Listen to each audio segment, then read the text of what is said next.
નમસ્કાર દર્શક મિત્રો, સ્વાગત છે તમારું મનન ટાઈમ ન્યૂઝમાં। વોર્ડ નંબર 13માં આવેલ સડાટવાડા વિસ્તારમાં બારોટ મહોલ્લો આવેલો છે। ત્યાં ઘણા સમયથી ગટર ભરાવવાની સમસ્યાને લઈને સ્થાનિકે આજે આક્રોશ વ્યક્ત કર્યો હતો। જ્યારે છેલ્લા ઘણા સમયથી ગટર ઉભરાવવાના કારણે વિસ્તારમાં લોકો બીમાર પડી રહ્યા છે અને ઝાડા ઉલટીના કેસ થઈ રહ્યા છે। વારંવાર તંત્રને રજૂઆત કરી છે, પરંતુ તંત્ર એકબીજા ઉપર આક્ષેપ કરી રહ્યું છે।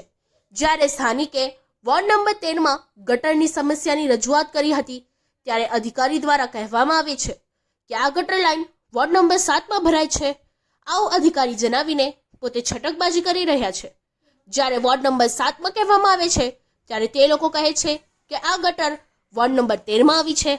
જ્યારે સ્થાનિકે વિસ્તારના કાઉન્સિલર જાગૃતિ કાકાને પણ ટેલિફોનિક જાણ કરી હતી, પણ કોઈ પ્રકારની કામગીરી કરવામાં આવી નથી અને વારંવાર ગટરમાં સળિયા મારીને હાલ પૂરતું કામગીરી કરીને અધિકારીઓ જતા રહે છે, જેને લઈને આજે સ્થાનિકે તંત્ર સામે આક્રોશ વ્યક્ત કર્યો હતો।